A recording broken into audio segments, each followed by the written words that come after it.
Hello, I'm Catherine O'Neill, and welcome to this edition of All About Boston. And we are delighted tonight to be joined in all of this snow by a candidate that's running for the 2nd Suffolk District, the state representative seat, and he is Roy Avellaneda. How did I do? You did great. Did I? You did great. Nailed it. Welcome, and thank you for coming with this hugely bad weather. It's my honor. It's my pleasure. We're delighted to have you. You know, Roy, when I was doing a lot of reading today about Chelsea, and I've always felt that Chelsea is a lot like Dorchester, like maligned. Do you know, like people always... I was born and raised in Dorchester. You were born in Boston, but were raised in Chelsea. People always have something to say about our neighborhoods. And here you are. You've been on the Chelsea City Council, you've elected 5 times, 4 times at large. So you're like a Chelsea cheerleader, right? Die hard. Good for you. And like your Dorchester brother, and we definitely go around with a chip on our shoulder because we do. We hear the jokes and so forth. So we go out there and we say, no, you know what? You need to really look at us and we can show you that we're not what you're the butt of the jokes. We're actually a great community, hardworking families like many across the city. I got that sense. Salt of the earth, and there's a lot of great changes going on in Chelsea. You know, as much as maligned, but we're actually in a great place right now. So because of one of our Dorchester neighbors, he is now mayor of Boston, Martin Walsh, there's an opening in your district, and there's also an opening in the Dorchester district. And your district is the 2nd Suffolk, and it's Chelsea and Charlestown. That's correct. So these 2 communities are vastly different. You have, now, in the mayoral election, John Conley actually won in Charlestown. And that, in my sense, was probably because of the new folks who moved to Charlestown, the mothers with the school issue. And then you have folks that have been born and raised in Charlestown and have stayed there. And the income levels in Charlestown are so vastly different than the income levels in parts of Chelsea. So I was just curious, how do you go around the entire district and deal with all of these vastly different issues? How do you get folks, how do you convince folks that you're the guy that can deal with all of that? You know, one of the surprising things that I found out in Charlestown was there's a huge income disparity. Huge. Huge income disparity. What I mean within Charlestown. Yes. And there are many folks who are in the same positions of the lower income that we have in Chelsea. There's many students in their program that are signing up for the free lunch program within the local schools, many of those kids. And so there isn't a large difference. Maybe we're much more diverse in Chelsea as a multicultural. Right. But as I've talked to more and more Charlestown folk, I come across the same issues. I still come with parents who are concerned about getting the best education for the kids. I meet parents who are concerned about what development is going on in their community. There's there's the Wynn Casino proposal going on. Right. There's the redesign and development of Sullivan Square, and they're seeing some of these developments going on where the OK of Knights of Columbus used to be. A large apartment complex that happened, and that is affecting traffic. They're worried about Rutherford, and so these are the very same issues we dealt in Chelsea, because we're also very compressed, and we were, and the people in Chelsea worry about the same things. Look, everyday problems. What's going to happen with my kids? How can I give them a better education? What's going on development-wise that's impacted my life? What's going to happen to my house value? My biggest investment, because that's for many of us in the community, that's our biggest investment, is our home. How does this all work? And then, what are the state services that we have, particularly in transportation, that we depend on? Are we getting the best bang for the dollar? So, we are different. The makeup is a little bit different, but the underlying issues seem to be the same. Well, in Chelsea, for instance, you have something that I wish we had in Dorchester. You have a market basket. right? Now, You can't have it. in Charlestown, we're trying to get one. In Charlestown, they took out their Johnny Foodmaster, right? And now everybody went to Johnny Foodmaster. They put in a Whole Foods. And if you're on a fixed income and you're a senior citizen, you can't go into Whole Foods and buy a $25 chicken. Like, so. But they're still coming across, what they're doing is the same people that were going to Johnny's are either going to Costco down 99, or they're coming across to Chelsea and they're still shopping at the Mullers.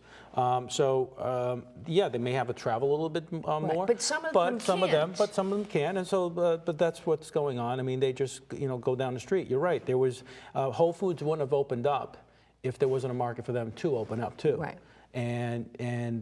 But if you talk to the consumers that go there, they buy certain items there, but then they go out and buy other items that are cheaper somewhere else. And because you're in an upper level income status, it doesn't mean that you're a bad person and shouldn't have a Whole Foods.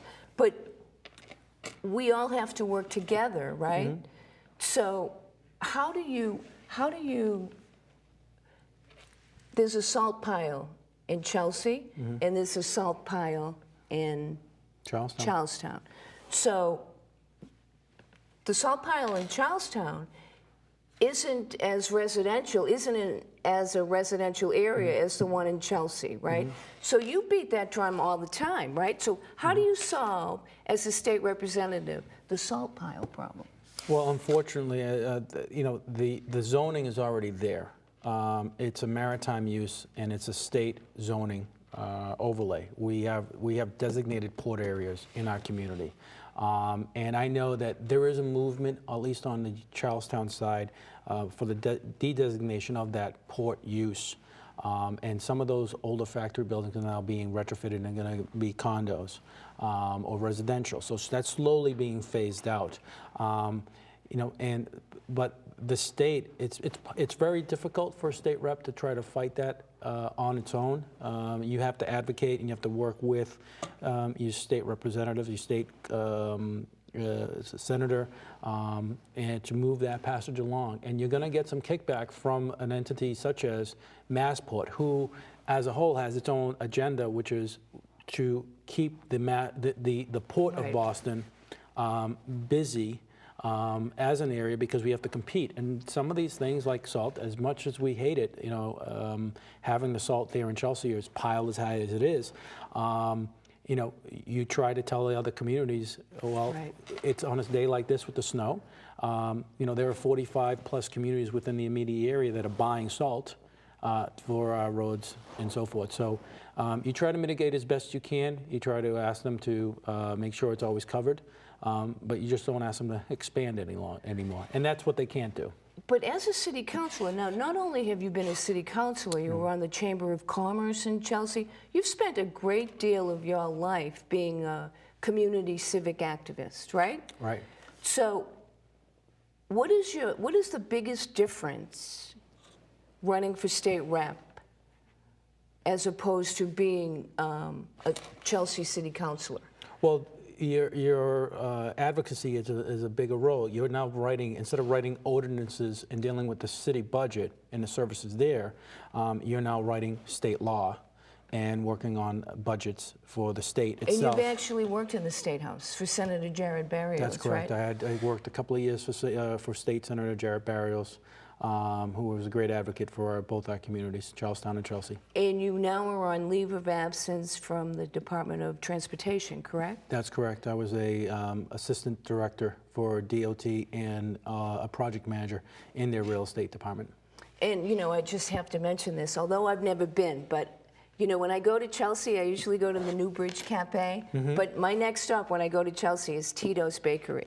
So you're a guy that has worked, you know what hard work is, delivering baked goods at 5 a.m. in the morning for your parents' bakery, right? 3 a.m. at high school. 3 a.m. Yeah, it's waking up and making the donuts was the joke I always got. But I have great role models. My parents, living the American dream, came here from Argentina, started a business, and so it's hard working 7 days a week. My father still does it. God bless him. He still goes He every still day? goes, you know, and so I had a great role model, and it's very easy for me just to try to keep up with him. I mean, easy not to, but you try to, and you say, if this guy can do it, I know I can, and that's what it takes. And you know, and the role of being a community activist, which just came out natural. I came out out of college. Had a very difficult time for our community. We had just come out of receivership. We had a new charter in place. We had, you know, the much maligned history that Chelsea has, the 3 mayors that went to jail and all this stuff that was going on. That's when I came out of college, and it was just as I'm entering adulthood. And my father, who had played a role up until then just as a member of the Chamber of Commerce and he downtown. was in the 60 Minutes piece that I watched last night, right? Yes, he was in the background. Yeah. That's right. He was on the charter committee as a member. You know, and he said, you got to get involved. And I, you know, took a shot at the seat, lost the first time. Oh, you did? Okay. I did. But there were people in the community that saw what I had to say and saw the energy that I had, and said, don't go away, we need you. We want to see you continue. And that's how I got into the planning board. And then no matter what position I took, I always wanted to do more. I just wanted to serve my community the best I could, and greater. You always felt like, all right, I'm on the planning committee, and I'm voicing my concerns and listening to my neighbors talk about a proposal development, but I want to get into the policy-making process, the budget-making process of the community, of the city, and that's what you do as city council. And then I wanted to, you realize how dependent cities and towns are on state aid, and your representatives and congressmen. So you get involved making sure other leaders are elected. And I worked on so many campaigns for Democratic candidates, you know, back when we did the Kerry, and we did Kennedy, and we did Deval Patrick and Elizabeth Warren, Capuano. I mean, these are all people that you saw ideals that mirrored yours, and you made sure they got elected. And I helped Gene O'Flaherty when he ran to get elected. So you realize what position and what power those people have, and you say, you know what, I want to now do that. So because I can continue in a greater role. Always, what more can I do? I can use that position to benefit my community and continue, because I've already done the city council, and I've seen I can only do X amount. I want to take it to the next level and do more and be a great advocate, and understanding, you know, again, having worked for a state agency, having worked at the State House, they give you the experience to actually land and, you know, and get started and run right from get-go. As a Chelsea cheerleader, how did it make you feel recently with the housing authorities scandal?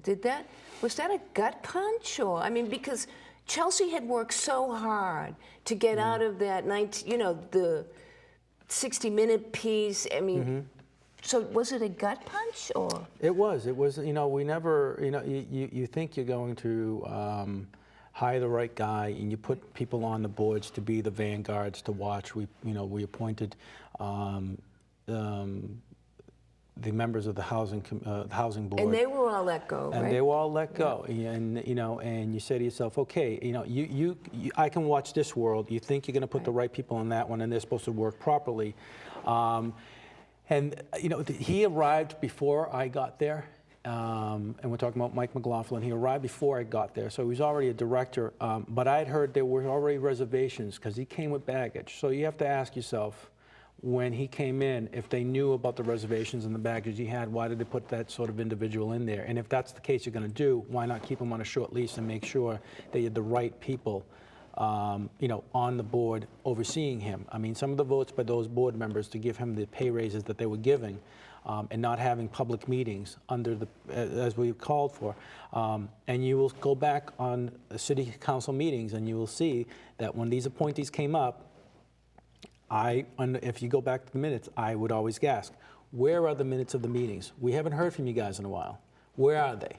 And yet you're not giving the news, you're not giving those reports to find out what's going on. If we had gotten those minutes from the meetings as we were supposed to, as city council members, then we would have seen maybe some of those pay raises given. But you know, people like that who aren't working in the public's best interest, sooner or later they get caught.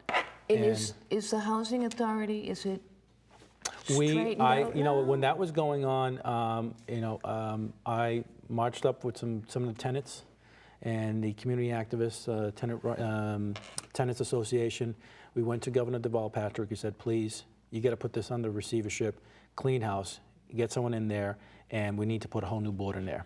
And that's what we did. We were able to get a whole new board, you know, the ship has been righted, and we're hoping that the new members, the new appointed members of the Housing Authority, act in the community's best interest for those housing members. Because what was going on is a shame, because of course those are some of the neediest people who are living this housing, and for having some of those resources allocated for you know, spending that wasn't put into the homes, you know, the apartments to be fixed and maintained as they probably should have been.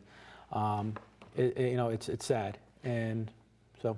So everything is getting better? Well, it's getting better. We have a new board in place, a new executive director in place. The salary is nowhere near where it was supposed to be. You know, and you saw that Deval Patrick tried to pass some legislation that would make it these housing authorities not to be the little fiefdoms and so forth.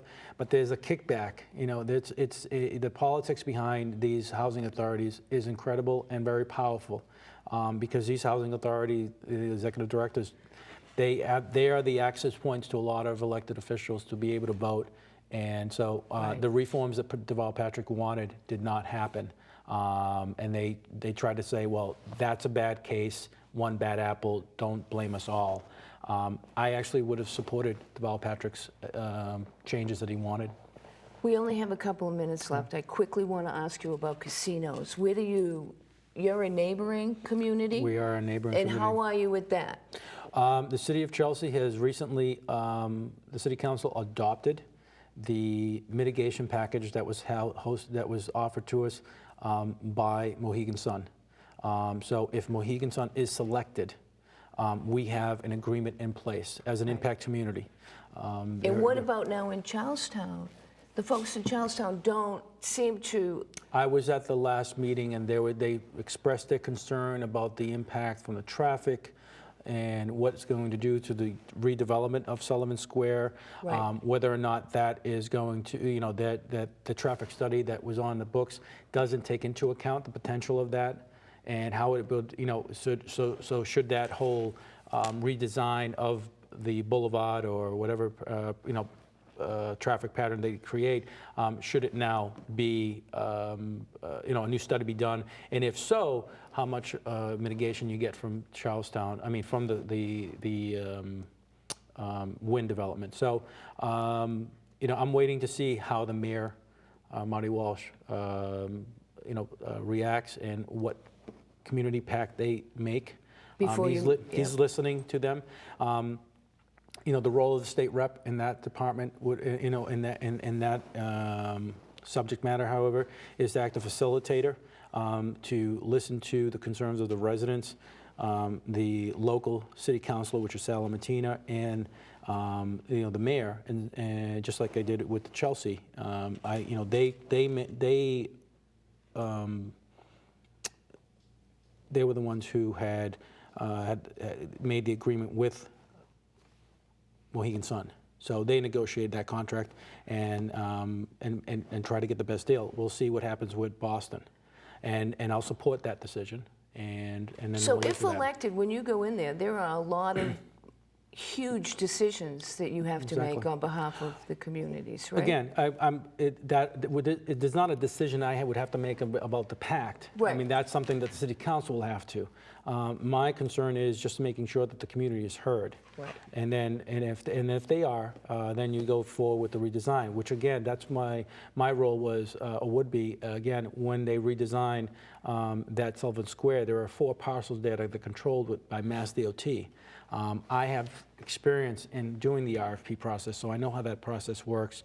And if there is redevelopment in there, I've had hands-on experience of, you know, how you communicate with the different stakeholders, residents, developers, unions, city officials, and try to have some sort of consensus. So something that does get built and and the developer that is designated is the best plan on the table. I'm going to ask you, we only have a couple of minutes left, to tell the folks in Charlestown and Chelsea why they should vote for you on March 4th. How many days are left? 19. 19 days. So tell the folks why they should vote for you. Okay, should I look at that camera? Yeah, why don't you just Okay, look great. right in the camera? Hello, my name is Roy Avellaneda, and I am a resident of Chelsea. And for the last 20 years, I've been serving one capacity or other in the public office. I'm asking for your vote on March 4th to be the next state representative for the 2nd Suffolk based on the experience and qualifications that I have. I want to continue advocating for our communities and work for you and listen to your concerns. Please take a look at my website, royforrep.com, or reach out to me directly so that I can personally talk to you about my background so that I can earn your vote. Thank you. You know what? I didn't say your name at all well. I'm so sorry. It's fine. But listen, it took the nuns of St. Rose 8 years to get it right. Oh my goodness, I bet. You only had a few minutes. So we wish you the best of luck. Thank you. We imagine that you're out there door knocking and holding signs. I got my boots on. You do have your boots on. I go out there all weather. Good for you. Well, thank you for coming in. We wish you the best of luck, and hopefully you'll come back. All right. Great. Hope, yeah. We'll be right back with Gene Gorman, a candidate for the 13th Suffolk seat. Hello, we're back on All About Boston with a candidate for state representative from the 13th Suffolk District, Gene Gorman. And welcome, Gene, to All About Boston. Hi, Catherine. Thanks so much for having me on. Well, I'm delighted to have you on. I'm a little bit more comfortable talking about Dorchester and Charlestown and Chelsea. But so, okay, how's it going? It's going well. First-time candidate. Yeah, first-time candidate. I came in as really a citizen legislator. Is kind of the way I'm looking at it. Well, that's what it's supposed to be. Right. Yeah, and you know, when I got involved in Marty's campaign in the last year, and then prior to that, I was heavily involved in my son's school. It's kind of the background story on how I got my toe into public service and then my whole body into it eventually as we are now. And your son went to the Roger Clapp. Right. So my son and now my daughter are both at the Roger Clapp Innovation School, but it was about in 2010, about 3 years ago, my son came home he was a K-1 student at the Roger Clapp Elementary School. And he came home with a letter in his backpack, and it said that at the end of the year, his school would close. Now, we had just gone through as young parents, we're not young parents, our kids are young, but as parents of young children, we had just gone through the process of getting him into a Boston Public School, and we didn't want to go through that process again.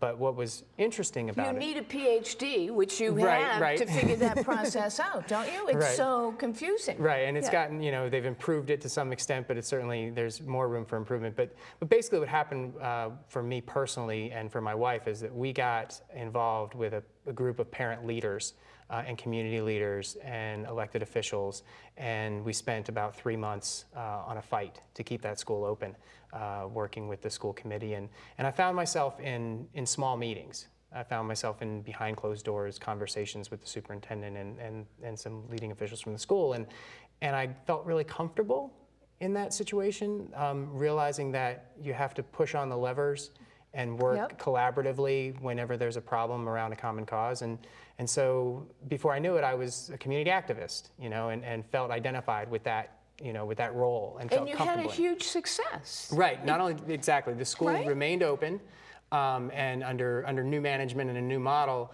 And in the last 2 years, we've gone from a level 3 school to a level 1 school. We're one of the leading, one of the strongest elementary schools in the Boston public school system, and I've been as an elected parent representative on the governing board. So the education background kicked in and got me really excited about public service. And you've been, I ran into you, the Warren campaign. You've been an activist in our community for quite a while, and so... Yeah, primarily, most recently with Marty Walsh, I got, there was a rather amusing, talk about a great story. Joyce Lenahan's obviously a great story in our community, now the policy director for the city. And you worked for her. Exactly. I worked for her. She sent out an email at the beginning of the summer that said, who wants to spend their summer in a bunch of windowless rooms talking about city policy? And of course I said, me. Yeah, right. That's me. Right, You pegged me. I'm a nerd, yeah. right? and so I spent the summer working with Joyce as the team leader for city services for Marty's campaign. My friend Steve Bickerton worked Exactly. with you on Steve's that, a great too. guy. Yeah. He's I saw him the other night actually at Cedar Grove. He's a really great guy. And Steve worked closely with me. He was on my team, and I also worked on the environmental team. So I was, dipping into policy, thinking about various issues. And it's interesting to think about being on the city services team and the environmental team. So it's everything from potholes to the ozone layer, the holes in the ozone layer, if you will, this kind of gambit that we ran. And then after the mayor-elect established a transition team, I was hired as a researcher on the environmental team. So I was working with. So you liked it. You began liking the process since your involvement in the CLAP school. Right. And so here you are. You're a first-time candidate for state rep. Yeah.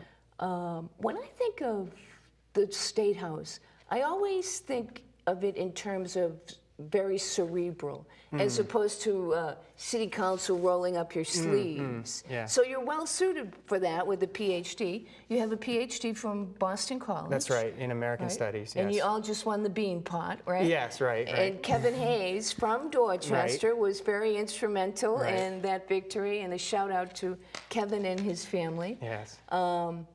So how has it been going? It's been great. I've got a good core group of dedicated, really, it's a process, right? Yep. And you get out there and you get to the neighborhood meetings and you get out on the doors and, I'm jokingly referring to myself as Michael Jackson because sometimes I have to wear one glove because I won't shake hands with someone with a glove on. So, last weekend I'm out there and my hand's completely red but I'm staying with it and really that's the key, that kind of retail politics, right? Where you've got to let people know who you are and what you're about. I think. And do you like that part of it? It's different Yeah. than the policy part that you've been familiar with, like in Marty's campaign. Right.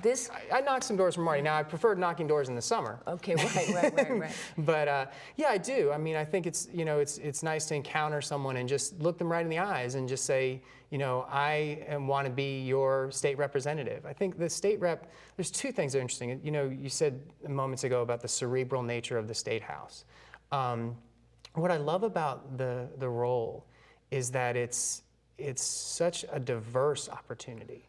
There is this aspect of, get up there, get on Beacon Hill, surround yourself with smart people who are like-minded, and start to figure out the nuts and bolts of how the state or the Commonwealth should advance, right, and should succeed. It's an important job. Right, but at the same time, when it's time to, when someone's concerned about the types of trees or the quality of these, real local issues at the civic association level, at the neighborhood association level, I think that chance to be with people, like the idea of being out there, Steve Bickerton, who you mentioned earlier, was talking about this, how it's an 80-hour-a-week job plus another 80-hour-a-week for your one aide. He's talking about the freshmen, right? Just the whole idea of being a freshman rep. And the more he described it as a horror story, the more it sounded like a love story to me. Right. Well, it is a love story. You have to love it to even think about doing it. Right. I mean, I'm sure, and correct me if I'm wrong, that you haven't been with your family like you're usually with your family. No, my these son. days. So today, my son was hilarious. He said, yesterday he asked me if we could play golf on the Xbox, not outside, and we haven't done that in a while. And I said, we're going through the election. He's been amazing, and my son's 8 years old, and he probably misses his dad. Yeah, it's been challenging, Yeah. but it's my wife has a very demanding career as well. She's a doctor in the neonatal at Children's Hospital, right? Right. She works for Children's as the medical director at St. Elizabeth's in Brighton, and so if I'm fortunate enough to win this election, we'll certainly have we'll have some serious activity and serious responsibilities. Well, we're so lucky in Dorchester that somebody like you has decided to be in the dialogue, I think. And I really think it's wonderful that all of you people have decided to do this because it is such a commitment. Yeah. What do you think, Gene, are the biggest issues facing our community? I mean, we both live there. I Right. mean, we live there, we work there, we eat there. I mean, what do you think? I think for me, it's three things. Okay. It's public education, specifically the Boston Public Schools, and I'm going to talk a little bit about, how we're going to negotiate the charter school, local in-district school challenge. That is a challenge. Right. And secondly, and I think we'll return to schools in a minute, but secondly, we have a real serious problem with drug and alcohol addiction in our community. We have poverty. I mean, the southern part of Dorchester, I think, is estimated at 16% poverty, and the northern side is 22%. It's crazy, isn't it? I have all the stats here. Yeah, and what are we doing, about, there are things that we can do that are small, that can be incremental, that can really help people out of poverty. I mean, one good example is, I know there's been some conversation about allowing people who get state assistance to claim a car, to have a car. I mean, this just seems like a fundamental thing, but if they have a car, they have to claim it as an asset. That's right. And if they're on a threshold, Right. then they can go above that line and lose the aid that they need because they need some mobility. Because without mobility, they're not going to work. Can't get to work, can't get childcare, go through a series of challenges on busing and vouchers and that kind of thing for childcare. But just to be able to do what many of us take for granted, and to penalize someone for trying to have mobility so that they can have not just physical mobility but economic mobility, right? Right, but people don't get it unless they have been there and unless they know that the experience not to be able to afford to eat without food stamps. Right. They just don't understand it, like the drug problem Right. and like the alcohol problem. Right. Now, for me, I think that I've never been on welfare.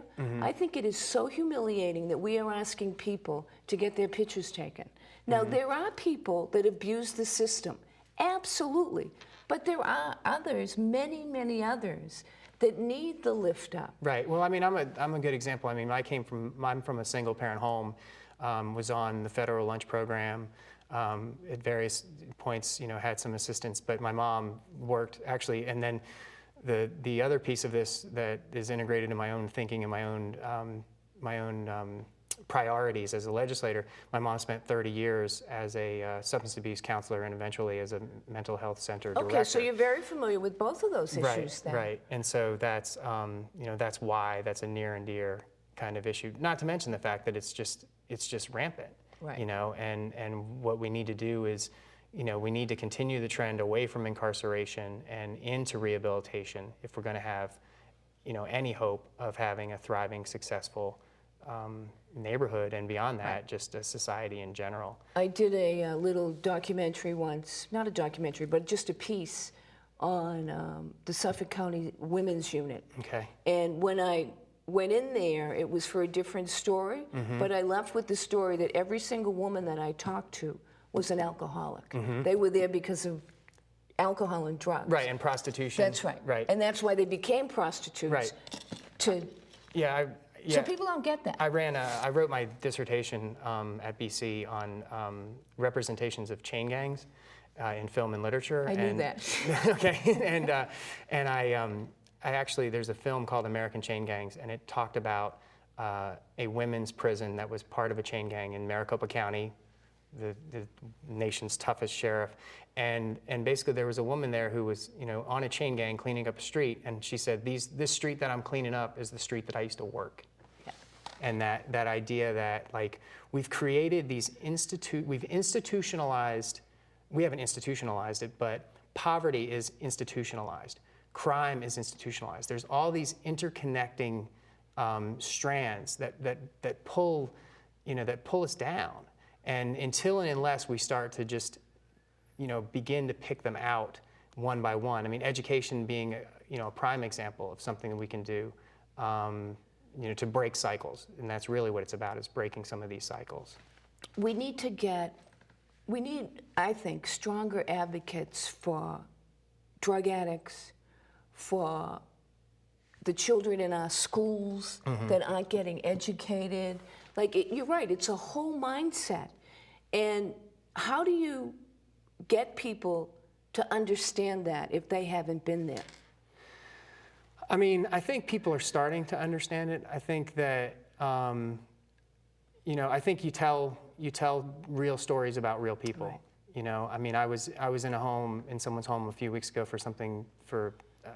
I was in there as a volunteer for something that I work on, and there was a young man playing a video game, and it was about 1:50 in the afternoon, and I thought, well, maybe he had early release from the school. And I just said to him, I said, oh, hey, where do you go to school? And he said, I don't. He's 12 years old. Imagine. And the reality of that, is something that people, I think, are coming to terms with, and they have to understand that, if we continue to build jails and outpace our spending on incarceration over education, then we're going to continue to perpetuate this cycle. So your three pillars, if you will. Your three things are education, substance abuse, mental health and substance abuse, and small business. And small business. Right, which I think is, and when I talk about small business, what I'd like to see, we talk a lot about the innovation economy, but the innovation economy is really 20% of the economy. The Main Street's economy is the real economy, and particularly in my district, when we think about Dorchester Avenue, Dot Ave, and Washington Street and Morrissey Boulevard, and what are the things that are going to happen along those important spines, and what can we do? It's something like 86% of the firms in Massachusetts have 19 or fewer employees. So, the bulk of people don't work for small firms. It's the backbone, right, small business. Right, and so I would say on small business, we've had there's a lot of success in PBD Square in Ashmont around a transit development that, that was actually pretty controversial when it was first, that was almost a parking deck, right? And we think, well, 10 years later, 11, 12 years later, how fortunate that section is. But I think thinking about these corridors as having a need for connective tissue, so that we either through supplementing small business administration loans with our own state loans for small businesses, offering grant programs, additional training, the purchasing program that can allow multiple small businesses to get better deals on the items that they need. I think those kinds of things, and then starting to literally connect Dorchester Avenue and connecting along Washington Street, and just seeing pockets of success start to get woven together. Right. Yeah. I mean, I think that, and I've always said this since I was the mayoral coordinator in neighborhood services, I think Dorchester Avenue should be the mainest main street in the city of Boston. Right. It's the longest, straightest. It should be like... It used to be a turnpike. It should be like, I think it's South Street in Philadelphia, just a mecca. That's, so how do we get there? We get there through small business. Well, the other way we get there is by retaining middle-class families. Right. And by having, housing that's both low-income and middle-income affordable housing. And these are hard things to do because they cost money, but they cost money up front. They're an investment, and I think that's something else that needs to be considered, that we are going to have to make some initial investments if we want to see long-term gains, and we have to stop thinking about the economics of the election cycle and think more about the economics of a business cycle, a genuinely, longer-term kind of business cycle. Like, where do we want the neighborhood to be 10 years from now, or 15 years from now, or 20 years from now?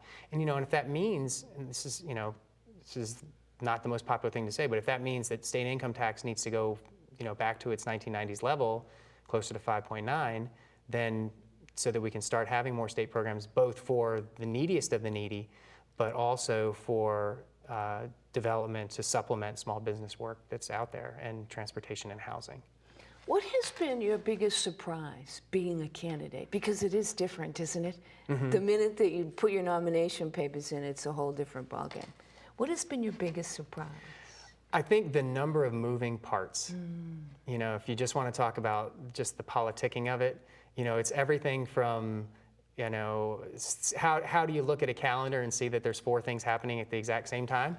And someone's actually, the friend said, you have to be everywhere, and there's only, you know, there's really only one entity that has the ability to be everywhere. And so the biggest surprise has been just that need to be so many different places at once. The other thing has been, I have been really, really fortunate and blessed, quite frankly, that people have come out and supported me. You know, not a big name, not someone with 30 years, you know, in the community or a lifetime in the community. But that's okay today. Right. We have a governor from Chicago, and that's okay today. Yeah. It's not a bad thing anymore. No. 2 city councilors from Chicago. Right. Elizabeth Warren's not from Massachusetts, Right. so that's not. That's yeah, a and I good think thing. that's the thing maybe that surprised me, is that it wasn't a liability. No. You know, I thought I was going to have to work up well, I did initially worked up a joke about my son being originally from Dorchester because he wanted me to read him Brown Bear, Brown Bear. But my wife and I being Dorchester by choice. But there is some relevance to my campaign around that, though, because my wife and I, you know, made 2 different choices to remain in Dorchester. Right. And we're grateful and thankful for that. Yeah, so like what was important to us too is, I'll never forget, we had, in 2010, after being in Savin Hill for 5 years, we were making a housing decision. We were gonna move and get some more space. And I remember looking at other parts of the city, and meaning no disrespectful, and people make the choices, everyone makes a choice about where they wanna live, and they have the best interest of their family at heart and their community. But there was something, it's not like I couldn't put my finger on it. I could put my finger right on it. You know, and I went in to Terry, my wife, and I said, you know, all this talk about diversity, these are not platitudes. The opportunity to live in a neighborhood that is a microcosm of the whole world, that has, you know, where my son can go to a school where there's 8 different languages being spoken in the home. Now, these pose challenges. Yeah. Right? I mean, there has to be cultural brokerage. There have to be people have to come together and understand each other across not just linguistic lines, but historical and traditional lines and cultural lines. But the fruit of all that, just, you know, my mom has this great saying. She says, bloom where planted. And what we've experienced over the last 8 years in Dorchester. That's so nice. Yeah, what we've experienced is the fruits of that blooming. And it's just been amazing. And it's lovely to think that, you know, my wife's from Alabama, a small city, I'm from a small town in North Carolina, and how in the heck we wound up in this very urban, very diverse, and incredibly fascinating neighborhood is such a gift to us. Well, I totally agree with you. I always say that in Dorchester, before there was Barack Obama, before there was Deval Patrick, it was our neighborhood, and we voted for Linda Dorsina Fori. You know, like, that was crazy. That was 2005. Right. We have been ahead of the curve in Dorchester for decades, in my opinion. And I totally agree with you. And you said wonderful things about our neighborhood, and they're all true. So, and you get to meet all of those people. Right. It's sad that you met a 12-year-old boy that wasn't in school and didn't go to school. Now, that's heartbreaking. Right. So that's at one end of it. And then, you know, at the other end of it, we have people that are doing really well. Right. So it will be your job as state representative to serve both of those communities, right? Absolutely. So how do you do that? I think, well, you look at some best practices, some things that are working. A good example, I'm a volunteer writing specialist for College Bound Dorchester, which is a great organization that takes students who have not thrived in you know, they've either been forced out or they've dropped out of school, and now they're returning and they're getting into colleges. And I think what you do is you take some of those examples, you know, and isolate and say, well, how can we partner? Like, how can the state, you know, help out with some funding on agencies like that? So you help them with their composition to get them ready for college? I actually designed a writing program and then a virtual tutors program. Oh, great. Yeah, so that was something that I did just as a volunteer. So yeah, but I think you take it, you know, you take it one day at a time, and you look, you know. how do we get that 22% poverty down to 21% poverty? Or 16% down to 15%? You know, how do we get, you know, continue to fill in the gaps where there's need for development, and you fight the good fight, you know, on a daily basis. And I think that's what I'm about. What do you think about the casinos and the one in Everett? And do you have any thoughts about gambling? I think I might actually agree. Not might. I kind of agree with what Bill Walczak said about casinos being a real health problem. Yeah, I do like too. a public health issue. And so I'm not a person that's going to be a strong advocate for casinos in the state legislature. It's just not something that I'm interested in. Tell me what you think about the recent Department of Children and Families. That must have gone right to your heart, right? I mean, if those are some of the issues. I mean, I think you've got to. I think that the first thing you do is look for solutions and not look to lay blame.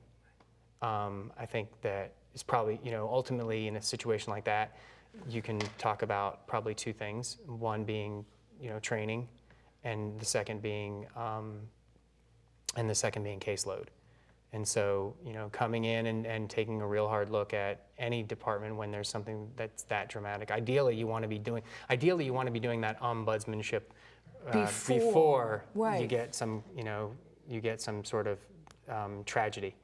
But I mean, ultimately, I think that the department is going to be. They just have to look at additional training and certification, and be cognizant of how the caseloads are for these caseworkers. And what do you think about the medical marijuana recently coming into the state? Do you think that that's good, or? Not particularly. Yeah, me either. Yeah. I mean, there's other ameliorative medical. There are other palliative medical procedures, and there's other medical options besides bringing in an illegal substance to be legalizing it. I mean, we've already gotten very cavalier about marijuana by making it a civil offense versus a criminal offense, and which is fine because, I mean, it speaks to my own concerns about over-criminalizing people for drug addiction when they're nonviolent or, you know, not felonious kinds of acts. So. Yeah, I think it's a problem too, but you know, it's here. Yeah. So just like the casinos, right? Yeah. So tell me what your daily schedule is like, Gene. Is it 7 to 10 or? It's not. Well, I'm actually still a lecturer at Emerson College, Oh, wow. and so I've got teaching responsibilities.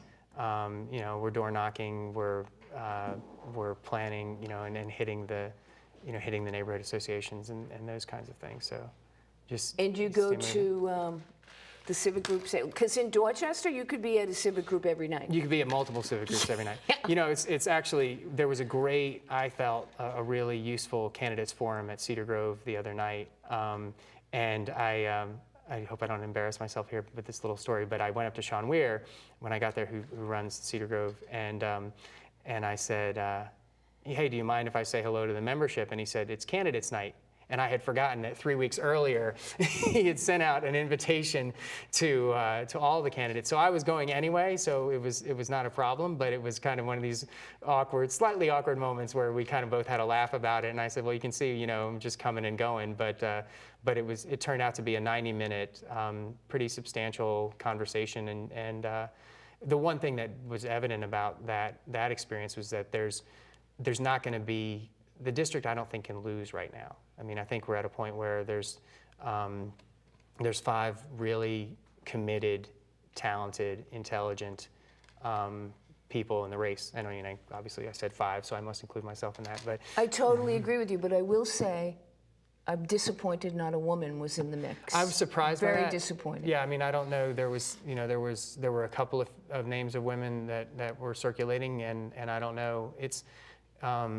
You know, I don't know. I know what went into my decision. I don't know what goes into everyone else's decision. Right, it's not easy. Yeah. We only have a couple of minutes left, Okay, Gene. sure. I'm going to give you an opportunity to look into this camera and tell the folks in the 13th Suffolk District why they should vote for you on March 4th. You should vote for me because I will be a tireless advocate for people who don't always have a say and don't always have a place at the table. So when you vote for me on March 4th, you're voting for me and you're voting on behalf of many people who will not vote, either because they're too young or they're disenfranchised. And I'm the type of candidate who will be so active and so out there and so committed that we will start to chip away at some of the problems that we have in the district and the Commonwealth. And I just would ask for your support and I ask for your consideration. Thank you so much. Well, we are delighted in Dorchester that you have joined the dialogue. Incredibly large shoes to fill, Representative Martin Walsh. Right.